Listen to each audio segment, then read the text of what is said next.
नमस्कार, good evening, शुभ संध्या। घड़ी में 8:30 बजते ही वक्त हो जाता है आपके पसंदीदा स्पोर्ट्स कार्यक्रम स्पोर्ट्स कैन का। आज का स्पोर्ट्स कैन लिए हाजिर हूं मैं आपके साथ शशांक, और दिन भर की तमाम खेल खबरों पर चर्चा करने के लिए हमारे साथ हैं senior sports journalist Jaydeep Ghosh ji. Jaydeep ji, स्वागत है आपका। धन्यवाद जी। लंबे अरसे बाद आपको श्रोता सुन रहे हैं। जी हाँ, बहुत अरसा हो गया। सबको नमस्कार।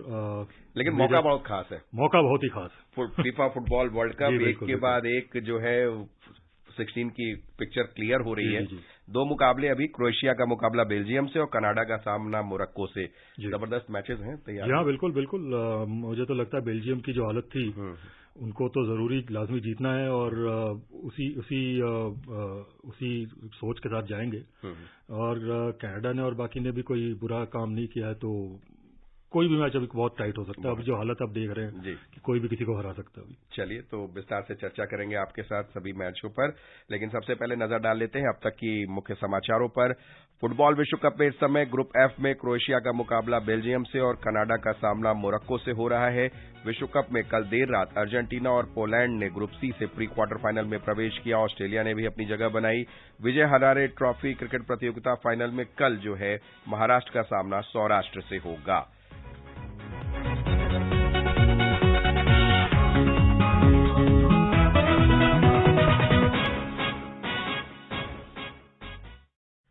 तो दो मुकाबले इस समय फीफा फुटबॉल विश्व कप में चल रहे हैं। ग्रुप एफ के क्रोएशिया वर्सेस बेल्जियम और कनाडा का जो है मुकाबला मोरक्को से जारी है, और शुरुआती ही दौर है। मैच 2 मिनट से ज्यादा भी हुआ नहीं। अंक तालिका की बात करें तो क्रोएशिया 4 अंकों के साथ शीर्ष पर है, मोरक्को 4 अंक के साथ दूसरे है, बेल्जियम जो है वो 3 अंकों के साथ तीसरे, और कनाडा जो कि बाहर हो चुका है राउंड ऑफ 16 की दौड़ से।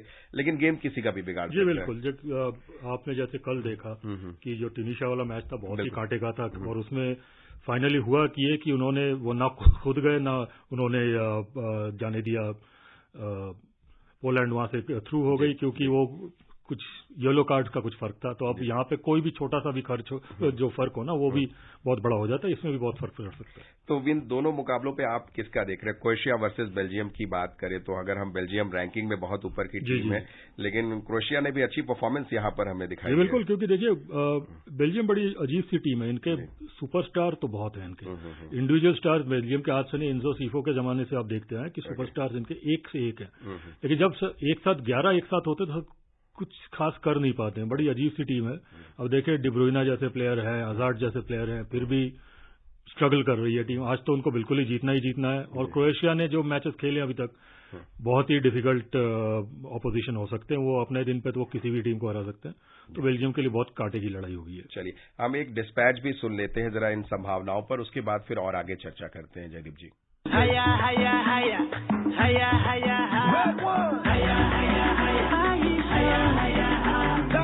It is the third match for both Croatia and Belgium. Both the teams will put everything on the pitch to qualify for the last 16. Croatia are sitting comfortably on top with 4 points. While they had a goalless draw against Morocco in Group F, they had a massive 4-1 win against Canada. Belgium, on the other hand, the number 2 team as per FIFA rankings, had a narrow 1-0 victory over Canada while they lost 0-2 to Morocco. Croatia are enjoying a stable goal differential, that of +3, and hence would be able to move to the next round, even after a draw. But that happens if Morocco win their match against Canada. If Roberto Martinez's squad lose this match, they are out of the tournament straight away. However, Belgium's star winger Eden Hazard says they got over the fear and need not be afraid to dribble to play the killer pass. In the other match, Canada and Morocco will square off at Altamaha Stadium in the final group stage game of the tournament. Canada has already been out from the competition. Later in the night, Spain will lock horns with second place Japan at the Khalifa International Stadium. The contest is expected to be an intriguing one. Both teams failed to claim maximum points in their last group game, with La Roja forced to share the spoils with Germany, while the Blue Samurai suffered defeat against Costa Rica. A draw could be enough to edge Japan through if Costa Rica failed to beat Germany, or if the latter failed to win by 2 or more goals. But a defeat against La Roja would knock them out of the competition. With Pratyush Ghosh, Tripti Srivastav, Sports Scan. तो हमारा जो आज का दूसरा मुकाबला खेला जा रहा है कनाडा वर्सेस मोरक्को ने चौंकाने वाला रिजल्ट दिया ही था, बेल्जियम के खिलाफ उलटफेर किया था, तो पड़ना तो उसी का एक सॉलिड दिख रहा है कहीं। हाँ, कनाडा के खिलाफ तो और जिस तरह से उन्होंने परफॉर्म किया पिछले मैच में, मोरक्को के तो अभी जो हौसले हैं बहुत ही बुलंद होंगे। तो अब बेल्जियम के लिए लड़ाई, जैसे कहते हैं ना, दो फ्रंट्स पे लड़ाई हो गई है। एक तो उनको ये देखना है कि मोरक्को क्या परफॉर्म कर रही है, कैसे कर रही है। क्रोएशिया के लिए भी खैर ये भी इंपॉर्टेंट है। तीनों, अब हालत यह है कि तीनों में से कोई भी दो टीमें जा सकती हैं। बिल्कुल। तो ये तो शायद मुझे लगता है हर ग्रुप में यही हालत है कि कोई ना कोई किसी को हरा चुका है पहले, कोई अपसेट हो गई है। तो अब हर टीम, जैसे जर्मनी का आप देख रहे हैं, जर्मनी के लिए भी लाजमी कि वो जीते। जापान भी सोच रही कि कहीं ना कुछ निकल आए। तो ये बड़ा ही उलटफेर, इसमें कहीं भी कुछ भी हो सकता है। और मुझे लगता है मोरक्को कनाडा को तो खैर शायद हरा ही देगी। बेल्जियम और क्रोएशिया मैच में ही क्रूशल होगा कि कैसे वो आगे जाके रिजल्ट पे क्या फर्क पड़ता है। जी, और ग्रुप बी में तो देखें तो चारों टीमों के पास ही मौके हैं, बिल्कुल खुला है उनके लिए मामला। जी बिल्कुल। और यहाँ पर चाहे जर्मनी, जो कि रैंकिंग में भले ही ऊंची हो, लेकिन प्रदर्शन अगर हम देखें तो ग्रुप स्टेज पे कुछ खास दमदार दिखा नहीं। जर्मनी की शायद थोड़ी सी टीम की जो कॉम्बिनेशन है, या तो इनकी उम्र ज्यादा बढ़ रही है। यंग प्लेयर्स जर्मनी में बड़ी अजीब सी चीज है कि सालों साल तक आप देखें, थॉमस मुलर को हम शायद पिछले 3 या 4 वर्ल्ड कप से देखें। और भी प्लेयर हैं जो ऐसे हैं। अब मेसी को देखेंगे, आप रोनाल्डो को देखें, लेकिन उनकी जो इम्पैक्ट और इसके इम्पैक्ट में जमीन आसमान का फर्क है। तो जर्मनी थोड़ा सा स्ट्रगल कर ही रही है, और स्ट्रगल शायद आज भी उनका कंटिन्यू हो सकता है अगर पूरा 120% नहीं दिया तो। जी। और फिर दूसरा पहला मैच जो है वो जापान वर्सेस स्पेन ने चौंकाने वाले रिजल्ट दिए। जापान ने चौंकाने वाले रिजल्ट दिए, लेकिन स्पेन की टीम फॉर्म में नजर आ रही है, इन फॉर्म है कहीं। जी बिल्कुल। स्पेन की भी अब देखें हालत वही है कि फ्रांस जैसी हालत है कि वो लोग इतने कंफर्टेबली प्लेस्ड हैं कि वो जरूरत पड़े तो पूरी टीम चेंज करके भी खेल सकते हैं। उससे जापान की प्रोस्पेक्ट पे क्या फर्क पड़ता है, वो भी बहुत बड़ी चीज है। स्पेन तो कंफर्टेबल लग रही है मेरे को अभी भी, और कुछ भी कर ले मुझे नहीं लगता जापान स्पेन को हरा सकती है। बहुत ज्यादा के भी डिफरेंस ना हो, फिर भी मुझे लग रहा है 3 पॉइंट स्पेन की ले जाएगी। चलिए, और उधर हम उम्मीद करते हैं कि सारी चीजें सही रहे। और एक कल का क्या रहा, जरा एक बार नजर कल के भी मैचेस पे डाल लेते हैं। कल हमने देखा कि भाई अर्जेंटीना, पोलैंड और ऑस्ट्रेलिया ने जो है वो क्वार्टर फाइनल में प्रवेश किया। ये रिपोर्ट सुनते हैं हिमांशु जी की, फिर बात करते हैं।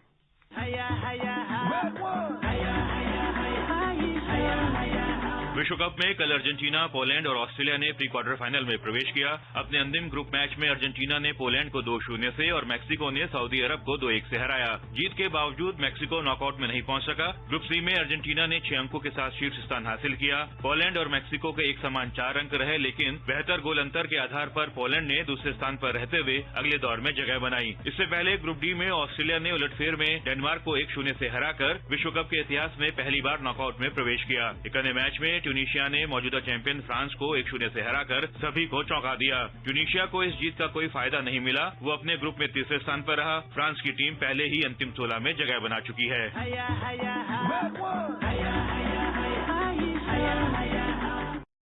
तो अर्जेंटीना और पोलैंड का जो मैच था, इजीली जीत गई अर्जेंटीना की टीम, लेकिन चर्चा ज्यादा मेसी के पेनल्टी को मिस करने की हुई।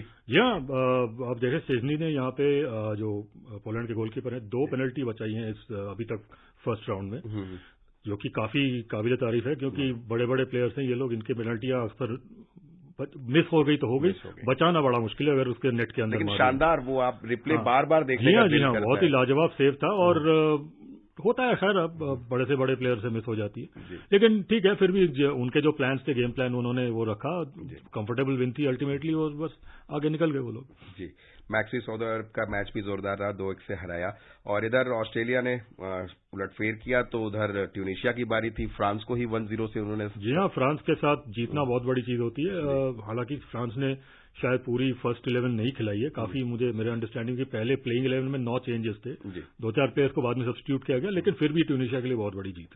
लेकिन एक लास्ट मोमेंट पे कुछ मिनटों के अंतर से एक ऑफसाइड गोल दे दिया गया, नहीं तो टेक्नोलॉजी का क्या सीन है, बड़ा चेंज देखने को मिला। हम ऑफसाइड की बात करें या फिर हम ऐसा देखें कि टच हुआ कि नहीं हुआ, जैसा हमने क्रिस्टियानो रोनाल्डो के सीन में देखा, वो गोल क्लेम कर रहे थे, लेकिन कहा गया नहीं जी आपका गोल नहीं है। देखिए, ऑफसाइड के जो नए रूल्स हैं, इसमें बहुत सी टेक्नोलॉजी इन्वॉल्व कर रहे हैं। उसमें होता क्या है कि शायद एक्यूरेसी बढ़ गई, लेकिन जो एक इमीडिएट डिसीजन जो होती थी पहले, वो नहीं होती है। पहले क्या होता था कि आपका लाइन जो असिस्टेंट रेफरी, उसने फ्लैग उठा दिया, ऑफसाइड कहानी खत्म।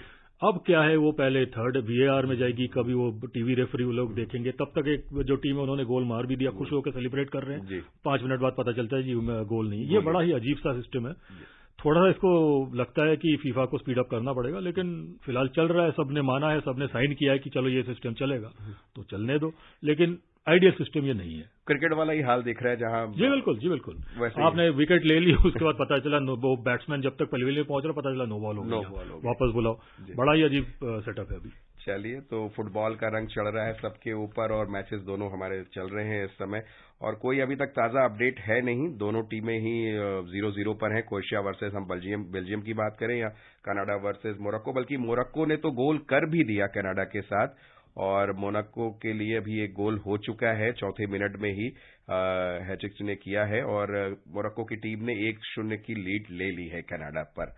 चलिए, ताजा अपडेट हमारे पास यही है। फिलहाल फुटबॉल से थोड़ा बाहर निकलते हैं और खबरों का भी रुख कर लेते हैं, और हमारे पास जो क्रिकेट की बात करें तो विजय हजारे ट्रॉफी क्रिकेट प्रतियोगिता का फाइनल मुकाबला कल महाराष्ट्र और सौराष्ट्र के बीच खेला जाएगा। कल जो सेमीफाइनल मुकाबले हुए वहां महाराष्ट्र ने असम को 12 रन से हराया और सौराष्ट्र ने कर्नाटका को 5 विकेट से हराया, और तो अच्छा फाइनल हमें कहीं न कहीं देखने को मिलेगा महाराष्ट्र वर्सेस सौराष्ट्र। जी बिल्कुल कर्नाटका को हराना डोमेस्टिक में काफी मुश्किल काम है। असम ने काफी अच्छा किया सेमीफाइनल खेल के, लेकिन कर्नाटका के ऊपर सौराष्ट्र की विन काफी काबिल तारीफ है। चलिए, और क्रिकेट की बात करें तो दो और रिजल्ट्स आपको बता देते हैं। मैच चल रहे हैं, बल्कि पर्थ में वेस्टइंडीज के साथ पहला टेस्ट मैच खेल रही है ऑस्ट्रेलिया की टीम। पहली पारी में 4 विकेट पर 598 रन बना लिए हैं। स्टीव स्मिथ नाबाद 200 रन बनाकर हैं, और इन्होंने सर डॉट ब्रैडमैन की भी बराबरी कर ली, 29वां शतक है उनका। तो स्टीव की रफ्तार बड़ी अच्छी है रन बनाने की, और बड़े तेजी से बढ़ते हैं। उनको टेस्ट मैच में तो स्टीव स्मिथ टॉप 3-4 बैटर्स में आ जाते हैं जी। थोड़ा सा लिमिटेड ओवर्स में थोड़ा सा लिमिटेड है। चलिए, और उधर दूसरे दिन का खेल खत्म होने तक वेस्टइंडीज की टीम ने पहली पारी में बिना किसी नुकसान के 74 रन बना लिए हैं, और एक और मैच जो चल रहा है वहां पे भी रिकॉर्ड बन रहे हैं। रावलपिंडी में पाकिस्तान के साथ पहले क्रिकेट टेस्ट मैच के पहले ही दिन इंग्लैंड ने 4 विकेट पे 506 रन बना लिए, और ये पहली बार कहा जा रहा है कि पहले दिन किसी टीम ने 500 रन बनाए हैं। और 4 सलामी बल्लेबाज इंग्लैंड के थे जिन्होंने शतक लगाए। जैक क्राले ने 122 रन, और बेन डेकेट ने जो 111, ओपी पोप ने 108, वहीं हैरिक ब्रूक जो है 101 रन बनाकर। तो पाकिस्तान की तो वैसी भी किस्मत खराब चल रही है, और ग्राउंड पे भी उनकी किस्मत। ये पिच पता नहीं कहाँ कैसी है, थोड़ा सा अजीब है, क्योंकि पाकिस्तान की बॉलिंग अटैक तो काफी ठीक ठाक है, तो जाहिर है कि पिच में कुछ है ही नहीं उनके लिए जी, बहुत ही नेगेटिव सिचुएशन उनकी। चलिए, और क्रिकेट की भी हमने चर्चा की, फुटबॉल का भी अपडेट हम आपको लगातार दे रहे हैं। ताजा तरीन अपडेट यही है, क्रोएशिया वर्सेस बेल्जियम कोई गोल नहीं हो पाया है, 12 मिनट है। कनाडा वर्सेस मोरक्को 1-0 से आगे है मोरक्को। तो मोरक्को की टीम ने तो एक कहा जाए मोमेंटम सेट कर दिया है यहाँ पर, लेकिन क्रोएशिया और बेल्जियम का मुकाबला बड़ा दिलचस्प होने वाला है। मैंने आपको कहा ही था कि क्रोएशिया टीम इजी नहीं है, किसी भी टीम के लिए इजी नहीं है, और बेल्जियम की हम देख ही रहे कि उनकी कॉम्बिनेशन, आप जहां तक मेरी अंडरस्टैंडिंग है कि पिछले मैच के बाद काफी ड्रेसिंग रूम में कुछ डामाडोल भी हुआ है इनके साथ जी।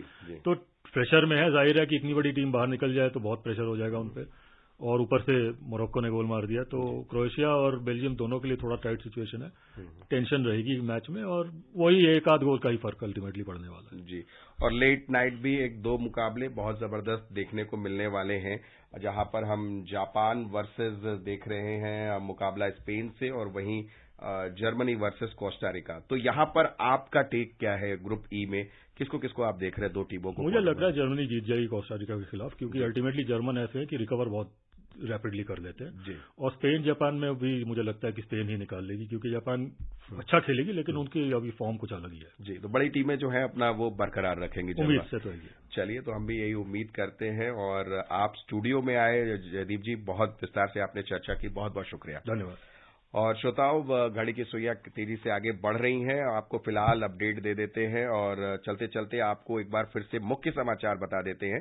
तो फुटबॉल विश्व कप में इस समय ग्रुप एफ में क्रोएशिया का मुकाबला बेल्जियम से हो रहा है। दोनों टीमें अब तक एक भी गोल नहीं कर पाई हैं, और दूसरा मैच जो चल रहा है वो कनाडा वर्सेस मोरक्को, जहां पर मोरक्को ने 1-0 की लीड ले ली है। और कल देर रात अगर हम विश्व कप की बात करें तो अर्जेंटीना और पोलैंड ने ग्रुप सी से प्री क्वार्टर फाइनल में प्रवेश किया। ऑस्ट्रेलिया ने भी अपनी जगह बना ली है, और विजय हजारे क्रिकेट ट्रॉफी प्रतियोगिता के फाइनल में कल महाराष्ट्र का सामना सौराष्ट्र से होगा। तो फिलहाल शशांक और स्पोर्ट्स कैन की पूरी टीम को अनुमति दीजिए, पर आप बने रहिए एफएम गोल्ड पर, क्योंकि कुछ ही देर में आप सुनेंगे हिंदी में समाचार, और उसके बाद होगा आपके लिए अंग्रेजी में समाचार। गुड नाइट, शुभ रात्रि, शब खैर।